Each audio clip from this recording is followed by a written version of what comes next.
मान लीजिए आप किसी पॉलिटिकल पार्टी से जुड़े हुए हैं और आप उस पॉलिटिकल पार्टी के लिए लंबे समय से कार्य कर रहे हैं। पार्टी ने आपको एक अहम पद भी दिया हुआ है, तो आपका भी मन होगा ही पार्टी में आपको और भी अच्छा पद दिया जाए।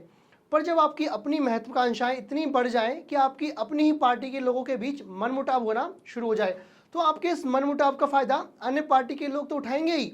आपकी अपनी ही पार्टी के बड़े नेता आपको इशारों में ही सही पर सख्त लहजे में एकजुट रहने की नसीहत दे ही देते होंगे। आप समझ ही गए होंगे हम किसकी बात कर रहे हैं। अगर आप नहीं समझे हैं तो हम बात कर रहे हैं राजस्थान के भारतीय जनता पार्टी के नेताओं की, और नसीहत देने वाले हैं पार्टी के राष्ट्रीय अध्यक्ष जेपी नड्डा। नमस्कार, मेरा नाम है कुणाल और स्वागत है आपका थिंक 360 पर। ऐसा ही वाकया हुआ जब भारतीय जनता पार्टी के राष्ट्रीय अध्यक्ष जयपुर पधारे तो उन्होंने अपनी ही पार्टी के लोगों को एकजुट रहने की नसीहत दे ही डाली। दरअसल जेपी नड्डा जयपुर के एक दिवसीय दौरे पर जयपुर आए हुए थे। जेपी ने नहीं सहेगा राजस्थान का शुभारंभ भी किया। राष्ट्रीय अध्यक्ष जेपी नड्डा ने राजस्थान के एक बड़े होटल में बीजेपी नेताओं के साथ मैराथन बैठकर एक तरफ जहां नेताओं को सख्त संदेश दे ही दिया कि उन्हें गुटबाजी से दूर रहना होगा, वहीं दूसरी तरफ कानून व्यवस्था जैसे कई अहम मुद्दों पर गहलोत सरकार को घेरने की रणनीति पर चर्चा भी की। जेपी नड्डा ने सभी को समझाया कि राजस्थान का चुनाव हमारे लिए महत्वपूर्ण है, इसलिए सभी को पूरी क्षमता के साथ जुटना होगा और अपनी महत्वाकांक्षाओं पर लगाम लगाने की नसीहत भी दे डाली। सबकी जिम्मेदारी भी तय की जाएगी, सबको काम भी दिया जाएगा। तो कुछ लोग चुनाव लड़ेंगे तो कुछ लोग चुनाव लड़वाएंगे, ऐसी बातें नड्डा ने कही। सबको मिलकर मिशन 2023 में जुटना होगा। आपकी जानकारी के लिए आपको बता दें कि जेपी नड्डा पहले भी इस तरह की नसीहत देते आ रहे हैं। अगर राजनीतिक पंडितों की माने तो ऐसा पहली बार नहीं हुआ है कि जेपी नड्डा ने राजस्थान को एकजुट रहने की सलाह दी हो।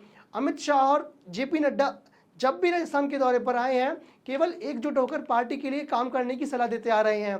इस बार भी कुछ इस तरह की बातें सामने आई हैं। अमित शाह के नंबर 2 की हैसियत रखने वाले बीएन संतोष भी पार्टी नेताओं की गुटबाजी से नाराज दिखते हुए आ रहे हैं। हाल ही में सवाई माधोपुर की बैठक में बीएल संतोष ने दो टूक बात कह ही डाली कि मिलकर चुनाव लड़ना होगा और गुटबाजी से दूर रहना ही पार्टी के हक में जाएगा।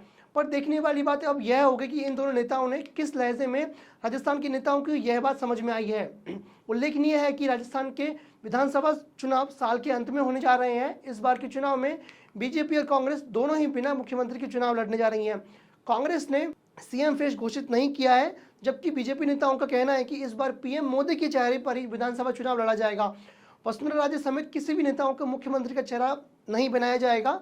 बता दें कि इससे पहले बीजेपी पिछले 2 चुनावों में वसुंधरा राजे के चेहरे पर चुनाव लड़ती आ रही है और बम्पर जीत भी हासिल की है, लेकिन इस बार हालत बदलते हुए नजर आ रहे हैं। पार्टी पीएम मोदी के चेहरे पर चुनाव लड़ रही है। सियासी जानकारों का कहना है कि बीजेपी ने गुटबाजी इस कदर बढ़ गई है कि चुनाव से करीब 6 महीने पहले सतीश पूनिया को बीजेपी के प्रदेश अध्यक्ष पद से हटाकर सांसद सीपी जोशी को अध्यक्ष बना दिया था।